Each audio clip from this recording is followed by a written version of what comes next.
Hello dear students, welcome to our YouTube channel OCI tech.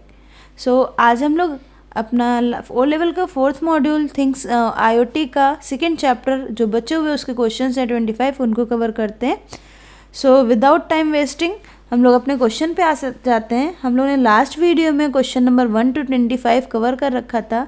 So आज हम लोग question number 26 से start करते हैं। So today's first question, question 26, which layer is used for wireless connection in IoT devices? इनमें से कौन सी layer है जो IoT में वायरलेस कनेक्शन के लिए रिस्पॉन्सिबल है? Application layer, network layer, data link layer and transport layer. तो यहाँ पे आपका जो आपकी डेटा लिंक लेयर है वो आपकी वायरलेस कनेक्शन के लिए रिस्पॉन्सिबल होती है। कैसे आपको ये चीज़ हम क्लियर कर दे रहे हैं। अगर लास्ट वीडियो में हमने थोड़ा सा OSI एंड TCP के बारे में डिस्कस भी किया हुआ था, तो आपके जो एप्लीकेशन लेयर है यहाँ पे डेटा क्या होता है, रिसीव होता है। ठीक है, प्रेजेंटेशन में डेटा को इनक्रिप्ट किया जाता है, कोडिंग वगैरह सेशन पे हम आपकी कनेक्टिविटी देखी जाती है। ट्रांसपोर्ट पे आपका सेगमेंटेशन होता है, डेटा ब्रेक होता है। नेटवर्क पे आपका राउटिंग वगैरह होती है, मीन्स आपको पाथ दिया जाता है किधर किधर आपको मूव करना है नेटवर्क पे, मीन्स दैट मीन्स डेटा को। और डेटा लिंक पे आपका फ्रेमिंग वगैरह होती है और उसके बाद यहीं से आपका डेटा डिस्ट्रीब्यूट होने लगता है और फिजिकल पे आपका डेटा रिसीव हो जाता है। तो यहीं फ्रेमिंग पे क्या होता है, आपका वायरलेस डिस्ट्रीब्यूशन भी होता है। ठीक है, तो डेटा लिंक लेयर जो है आपकी रिस्पॉन्सिबल है किसके लिए, वायरलेस कनेक्शन के लिए। Okay, move on the next question. The RFID technologies consist of. RFID technology किन चीज़ों से मिलकर के बनी है? तो फर्स्ट ऑफ ऑल RFID का फुल फॉर्म होता है रेडियो फ्रीक्वेंसी आइडेंटिफिकेशन। तो कहा गया है रैपिड टेक्नोलॉजी किससे बनी होती है? एंटीना से, ट्रांसपॉन्डर से, ट्रांस रिसीवर से, या ऑल ऑफ दीज से। तो आपका जो रैपिड टेक्नोलॉजी होती है इन सभी से बनी होती है। एंटीना आपको पता है सिग्नल्स को आपका कह सकते हो सिग्नल्स के कह सकते हो रिफ्लेक्शंस के लिए यूज़ किया जाता है। उसी एंटीना पे आपका ट्रांसपॉन्डर एंड ट्रांस रिसीवर होता है। ट्रांसपॉन्डर आपको फॉरवर्ड करता है, रिसीवर रिसीव करता है। तो ये सारी चीज़ें यूज़ होती हैं RFID में। That's why we can say option number D is correct. Okay, move on the next question. The IoT supports, IoT क्या सपोर्ट करता है? Cloud computing, yes. Blockchain technology, right. Data analytics, तो ये सारी चीज़ें IoT में होती हैं। तो आपका ऑप्शन नंबर डी करेक्ट हो जाएगा।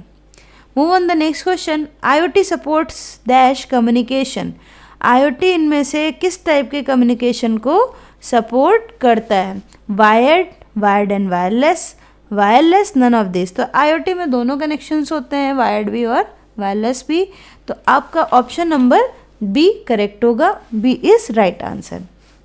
Okay, move on the next question. Which of the following layer provides end-to-end communication in IoT? End-to-end का मतलब बिल्कुल एंड यूज़र के लिए। तो कौन सी लेयर रिस्पॉन्सिबल होती है? देखिए, लॉजिकल लेयर आपके कंसेप्चुअल होती है, यहाँ पे डेटा किधर आया, किधर जाना है, कैसे कैसे, तो लॉजिक्स पे काम होता है। डेटा लिंक लेयर अभी मैंने कहा ना कि अभी ऊपर आया भी था क्वेश्चन, यहाँ पे क्या होता है, फ्रेमिंग वगैरह होती है, साथ ही साथ वायरलेस डिस्ट्रीब्यूशन होता है। ठीक, एंड देन ट्रांसपोर्ट लेयर क्या करता है, इधर से उधर डेटा एक्चुअल में भेजने का काम, डेटा को सेगमेंट्स के फॉर्म में भेजने का काम कौन करता है? Transport layer. और क्वेश्चन में यही कहा एंड टू एंड, मैंने कहा ना इधर से उधर एक्चुअल में कौन भेजता है? Transport layer. रियल में आप सोचो ना, ट्रांसपोर्ट आपको क्या करता है, ये नहीं बताता है किस रूट से जाना है, बस कहीं से भी जाए मैटर नहीं करता है, लेकिन वो सोर्स और डेस्टिनेशन बताना है कि आपको इस स्टॉप से चलना है और इस स्टॉप पे जाके रुकना है। कभी ट्रैफिक आता है तो आपका क्या होता है, ड्राइवर रूट चेंज कर देता है। तो वो जो रूट है वो आपका नेटवर्क लेयर बताता है, बट ट्रांसपोर्ट लेयर बताता है कि हमारा सोर्स और destination, that means end to end communication कहाँ होना है। दैट्स वाई आपका ऑप्शन नंबर सी करेक्ट हो जाएगा। Move on the next question. Question number 31, MQTT suites are. Suites का मतलब कलेक्शन, पैकेज। ठीक, MQTT का full form message queue, telemetry, transport, यानी ये डेटा को शेयरिंग के लिए यूज़ होता है। तो इन्होंने कहा किसके लिए यूज़ होता है, इसमें से इसका क्या फीचर है, कुछ भी आप कह सकते हैं। लो एंड चीप डिवाइसेस होती हैं। MQTT मैसेजिंग के लिए यूज़ होता है, इसमें पूरा पैकेज होता है। तो आपका स्मॉल एंड चीप होता है, तो यस ये आपका बहुत स्मॉल और चीप रहता है। लो मेमोरी डिवाइसेस होती है, मेमोरी स्टोरेज बहुत ज़्यादा नहीं होता, मैसेजिंग के लिए हमें बहुत डेटा मतलब बहुत स्पेस की नीड नहीं होती। लो पावर डिवाइस होती है, मीन्स कम आपका एनर्जी या पावर है तब भी ये ऑपरेट हो जाती है। तो ऑप्शन नंबर डी आपका राइट होगा। ये सारे ही फीचर्स MQTT सूट में रहते हैं। Okay, come on the next question, which of the following medium supports highest data rate? इनमें से कौन हाईएस्ट डेटा रेट को सपोर्ट करता है? ओके, तो Ethernet, Bluetooth, optical fibre, wifi. अगर आपने आपके कम्युनिकेशन मीडिया या ट्रांसमिशन मीडिया टॉपिक आपने नेटवर्किंग में पढ़ा होगा या IoT में, ID टूल में, कहीं पे भी नेटवर्किंग का ये टॉपिक है, कॉमन रहता है। तो उसमें आपके 2 काइंड्स ऑफ मीडिया थे या ट्रांसमिशन मीडिया थे, वायर्ड एंड वायरलेस, जिसको आप गाइडेड, अनगाइडेड, या आप कह सकते हो कि वायर्ड, वायरलेस, फिजिकल और वर्चुअल, ऐसा कुछ भी नाम। उसमें आपका जो आपका ऑप्टिकल फाइबर, वायर्ड में ऑप्टिकल फाइबर वाला मेथड था, वो आपका क्या था? सबसे फास्टेस्ट मेथड था, जो डेटा को ट्रांसफ़र सबसे ज़्यादा स्पीड में करता है। अगर चलो ठीक है, नहीं हम कहते हैं, ऐसे नहीं, आप समझो रियल लाइफ अगर साइंस में थोड़ा बहुत भी आपने पढ़ा तो आपने पढ़ा होगा कहीं ना कहीं या सुना होगा या ठीक है रियलाइज़ किया, सबसे ज़्यादा स्पीड किसकी होती होगी? लाइट की। तो ऑप्टिकल फाइबर जो केबल मीडियम है, इसमें डेटा लाइट के फॉर्म में ट्रेवल होता है। जब लाइट के फॉर्म में डेटा, दैट्स वाई इसकी स्पीड क्या होगी? हाईएस्ट होगी, सबसे ज़्यादा होगी।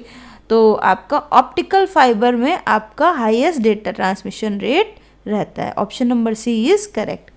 Now question number 33, which address scheme are used by IPv4 and IPv6? Means V4 के लिए क्या है, V6 के लिए।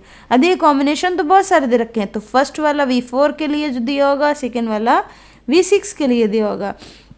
तो V4 में आपको ये फैक्चुअल बेस्ड क्वेश्चन है, फैक्ट है, यहाँ पे आपको लर्न होना ही चाहिए। ठीक है, IPv4 आपका और IPv6, तो IPv4 क्या करता है? आपका 32 बिट्स के लिए होता है। ठीक है, यहाँ प्रोसेसिंग की बात कर रहे हैं प्रोटोकॉल पे, और जो V6 होता है वो 128 बिट। अब 32 128 का मतलब है ये एक at a time number of 32 bits को रिजॉल्व कर सकता है, प्रोसेस कर सकता है, और IPv6 128 बिट को। So option B is correct. Okay, then next question 34, which of the following is not TCP/IP layer? इनमें से कौन TCP/IP लेयर में नहीं होता है? एप्लीकेशन लेयर, ठीक है, तो ये भी आपका है। ट्रांसपोर्ट लेयर, ठीक है, ये भी है। नेटवर्क लेयर भी है, ठीक है, जिसको आपने इंटरनेट, ठीक है, आप देख भी सकते हो, बताया भी था network layer, but data link layer नहीं होता है। आप लेयर एक बार देखना चाह रहे हैं तो लेयर को मैंने लास्ट वीडियो में डिस्कस भी किया था। तो एप्लीकेशन, ट्रांसपोर्ट, नेटवर्क, ठीक है, एंड नेटवर्क एक्सेस लेयर आपने कहें या फिजिकल लेयर कहें, ठीक है, और ये सारी लेयर्स होती हैं। इनके अलावा जो भी लेयर है वो हमारी नहीं होती। तो 34 में क्या क्या रखा है? इसमें आपके पास कौन सी लेयर नहीं है? डेटा लिंक लेयर नहीं होती है। Okay, move on the next question, what is true about sending end receiving the serial TTL? ठीक है, सीरियल TTL आपको सेंड और रिसीव करने के लिए आपका इनमें से कौन सा स्टेटमेंट ट्रू है?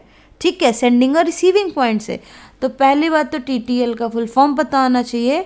TTL का फुल फॉर्म होता है time to live, time to live, live या आप लाइव बोल सकते हो। मतलब उसकी जो बाउंड्री लिमिट है सर्वाइव करने की, किसकी? यहाँ पे जो भी आप डेटा नेटवर्क पे शेयर करते हो उसका लाइफ स्पैन क्या है, उसी को आप कहते हो TTL। ये लाइफ स्पैन सेट कर देता है कि हमारा डेटा कितनी देर नेटवर्क में रहेगा या इस पर प्रोसेसिंग होनी जो भी है।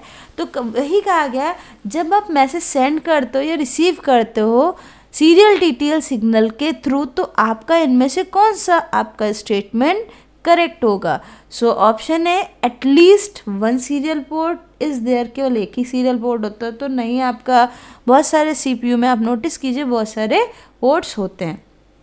सेकेंड, कम्युनिकेट ऑन, ठीक है, wait just a minute. Okay, option है at least 1 serial port is true, correct है। Second, communication on digital input 0 RX and 1 TX। तो RX TX आपके जो नेटवर्किंग के जो डिवाइसेस होते हैं उसमें आपके पिन नंबर्स होते हैं, एक आपका इनपुट और इनपुट वगैरह के लिए, ठीक है। तो आपका ये भी आपका रहता है, ठीक है, सीरियल TTL में UART, ठीक है, यूनिवर्सल एसिंक्रोनस, ठीक है, रेडियो ट्रांसमिशन करके था। एंड देन आपका ऑल ऑफ दिस, तो ये सारी चीज़ें आपकी किस में रहती हैं, सीरियल TTL सिग्नल्स जो होते हैं उनसे रिलेटेड आपके ये ट्रू हैं, ठीक। तो आपका इसके according option number D correct हो जाएगा। Move on the next question, question number 36, the role of public cloud computing. जो पब्लिक क्लाउड कंप्यूटिंग है IoT में, ठीक है, उसका क्या रोल है पब्लिक क्लाउड कंप्यूटिंग का IoT आर्किटेक्चर के पॉइंट से। तो आपका फर्स्ट ऑप्शन है need for on premises hosting, कि ऑप्शन कह रहा है कि ये केवल प्रीमाइसेस बेस पे ही होस्टिंग करता है, कंडीशनल होस्टिंग ही करता है। सेकेंड, रिमोट प्रोसेसिंग पावर, ये होता है इनहेंस इंटर डिवाइसेस कम्युनिकेशन, आपका जो सिस्टम के अंदर के इंटरनल कम्युनिकेशन है उसकी जो कह सकते हो कैपेबिलिटी है, उसका फीचर है, उसकी क्वालिटी है, उसको इन्हेंस करता है। डी से बी एंड सी दोनों ही करेक्ट हैं, तो यस ऑप्शन नंबर बी और सी दोनों करेक्ट हैं, इसलिए आप ऑप्शन डी को मार्क करेंगे, both B and C. Need for on premises hosting केवल कंडीशनल ही नहीं होता है, ठीक है, ये चीज़ें आपकी अलग है, कंडीशनल नहीं है, आप कैसे भी उसको कंडीशनल हो भी सकता है और नहीं, ठीक है। रिमोट प्रोसेसिंग होती है और इंटरनल कम्युनिकेशन में इन्हेंसमेंट होता है, दैट मीन्स बी और सी दोनों ही करेक्ट हैं, सो ऑप्शन डी करेक्ट हो जाएगा। 37 क्वेश्चन, the wireless network type that promote IoT deployment in industries are. Wireless network जो है टाइप्स ऑफ नेटवर्क का एक टाइप है that promotes IoT deployment in industry की, इंडस्ट्रीज़ में इसको यूज़ किया जा रहा है। तो इंडस्ट्रीज़ में वायरलेस नेटवर्क का कौन सा टाइप यूज़ किया जाता है, तो इंडस्ट्री या फैक्ट्री में IoT में सेलुलर नेटवर्क मतलब 2G और 5G नेटवर्किंग प्रोटोकॉल यूज़ होता है, तो करेक्ट आज यूज़ हो रहा है। आप अपना मोबाइल ही उसका एक एग्जांपल ले सकते हैं, ठीक है, 5G तक मोबाइल आ चुके हैं और सारी चीज़ें आपके वर्किंग में यूज़ हो रही हैं। ब्लूटूथ टेक्नोलॉजी का भी यूज़ हो रहा है, नियर फील्ड कम्युनिकेशन का भी यूज़ हो रहा है, that's why we can say option D is correct all of this. Next question, question number 38, identify among the following which is not a data link layer technology. इनमें से आपको identify करना है कि कौन सा डाटा लिंक लेयर की technology नहीं है। UART, वाईफाई, ब्लूटूथ, HTTP, तो ये सारी आपकी डेटा लिंक की टेक्नोलॉजी है। HTTP नहीं है, HTTP क्या होती है, पोर्ट पे रहती है और ये आपके वेब एप्लीकेशन मतलब वेब जो पेजेस वगैरह बनाते हो उसको डिटेक्ट करने का, उसको ट्रांसपोर्ट करने का काम करता है। ओके, सो आपका HTTP डेटा लिंक पे नहीं होता है। Okay, option D is correct. Come on the next question, an IoT protocol does not include. IoT protocol में कौन नहीं होता है, ठीक है, तो नेटवर्क लेयर प्रोटोकॉल होता ही होता है जिसको आप इंटरनेट लेयर कहते हो। लिंक लेयर प्रोटोकॉल होता है कनेक्टिविटी के लिए, एप्लीकेशन भी आपका रहता है, बट सेशन लेयर प्रोटोकॉल नहीं होता है। सेशन लेयर पे क्या होता है, नॉर्मल कनेक्टिविटी होती है और टाइम मैनेजमेंट वगैरह सेट किया जाता है, कनेक्टिविटी मेंटेन की जाती है। Okay, next question, what is an inter integrated communication, that means I2C, इस नाम से भी आ सकता है, इसको फुल फॉर्म भी पूछ सकते हैं आपसे, ठीक है। तो आपका ऑप्शन है एन एप्लीकेशन लेयर प्रोटोकॉल, नहीं, I2C एप्लीकेशन लेयर प्रोटोकॉल नहीं है। And networking communication protocol for multi user support, multi master support, तो हाँ ठीक है, ये कम्युनिकेशन प्रोटोकॉल मल्टी मास्टर्स को सपोर्ट करता है। देखो नेम से ही है, इंटर इंटीग्रेटेड, जो भी है एक टर्म आपका इंटीग्रेट हो रहा है मतलब बहुत ज़्यादा चीज़ों में इन्वॉल्व है, ठीक है, तो मल्टी यूज़र को सपोर्ट करता है I2C कम्युनिकेशन टेक्नोलॉजी, कुछ भी कह सकते हैं। सो आगे ऑप्शन रीड करने की नीड है, ऑप्शन बी क्या होगा, करेक्ट हो जाएगा। थर्ड फिर भी देख लेते हैं, OS डिस्ट्रीब्यूटेड नेटवर्क कम्युनिकेशन नहीं, OS को डिस्ट्रीब्यूटेड नेटवर्क है, सेलुलर कम्युनिकेशन नहीं, आपका मल्टी मास्टर को सपोर्ट करता है। Okay, come on the next question, which of the following protocol does not exist at data link layer, इनमें से कौन डेटा लिंक लेयर पे अवेलेबल नहीं है। ZigBee आपका जो है, ZigBee क्या करेगा यहाँ पे, ये एनर्जी को सेव करेगा, ठीक है, एनर्जी सेविंग करता है, ठीक, आफ्टर दैट लोअर ये रो वैन क्या करता है, ये क्या करता है, connect battery power to internet. ठीक, बैटरी पावर डिवाइसेस आप कर सकते हैं, जो भी बैटरी से रिलेटेड आपकी डिवाइसेस हैं, बैटरी पावर, यहाँ पे आप लिख सकते हैं, नोट डाउन कर लीजिएगा, डिवाइसेस टू इंटरनेट।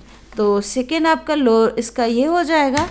थर्ड आपका वायरलेस हार्ट। वायरलेस हार्ट क्या करता है, ये फुल्ली ऑटोमेशन करता है, दैट मीन्स ये मशीन टू मशीन बेसिस पे काम करता है।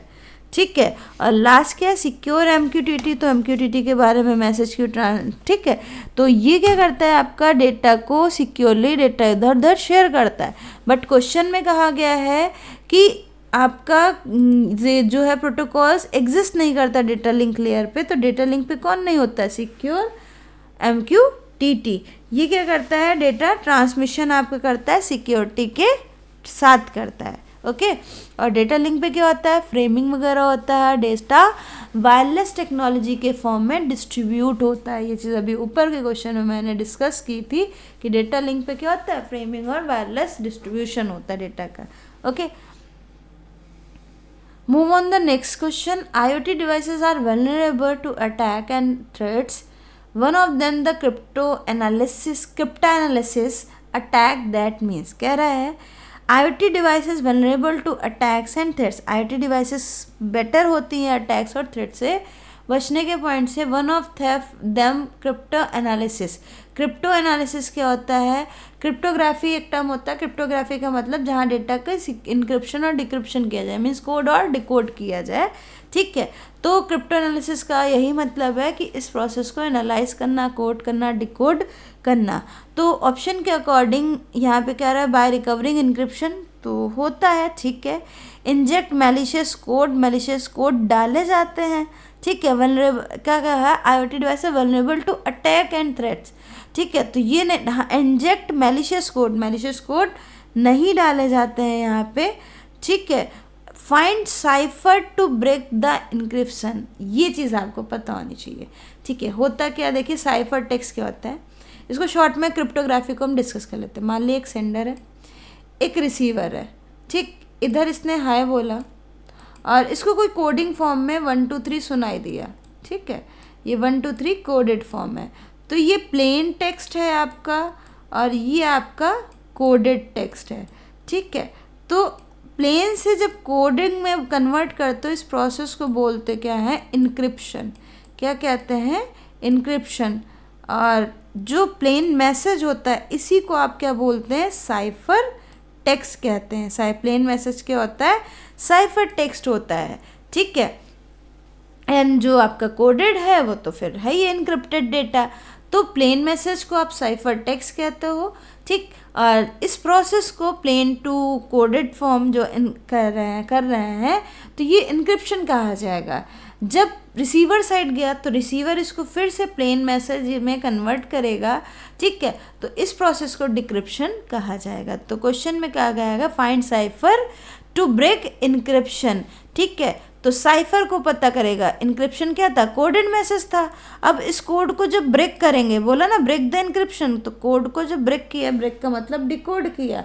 ठीक है, तो वो क्या है, उसके बाद आपको जो मैसेज मिलेगा प्लेन टेक्स्ट ही तो मिलेगा। और प्लेन टेक्स्ट को मैंने क्या कहा, प्लेन टेक्स्ट को आप साइफर टेक्स्ट भी कह सकते हैं। तो ऑप्शन नंबर सी क्या हो जाएगा, करेक्ट हो जाएगा।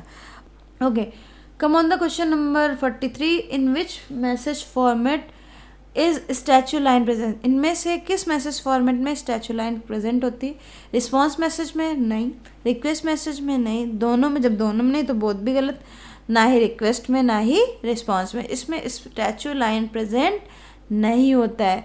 अब फिर इनमें होता नहीं है तो फिर है क्या, ये इसके बारे में समझिए। ये एक आपका लाइन ऑफ HTTP रिस्पॉन्स के लिए है। ठीक है, स्टैचू लाइन क्या है, एक लाइन है एक तरह की, ये आप बाउंड्री समझ सकते हैं।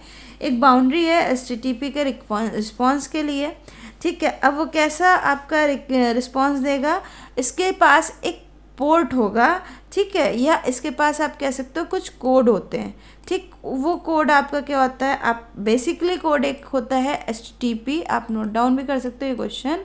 आ सकता है HTTP/1.1 इस तरह का कोड दे दिया या कुछ और दे दिया, ठीक है। और कभी कदा ये एक एग्जांपल लिया तो आपका क्या है, स्टैचू कोड इंडिकेट करेगा, जो भी है स्टैचू लाइन अगर जो भी है, स्टैचू कोड जो भी होगा वो इंडिकेट करता है कि हमारा जो भी डेटा है वो सक्सेसफुल ट्रांसमिट हुआ है या आपके डेटा फेल्योर हो गया है, ठीक है। तो एक रिक्वेस्ट रिस्पॉन्स बताता है सक्सेस का और फेल्योर का, ना कि ओनली रिक्वेस्ट करता है और रिस्पॉन्स करता है, ठीक है। सो आपका नाइदर रिक्वेस्ट नॉर रिस्पॉन्स ये एक एरर मैसेज के लिए यूज होता है।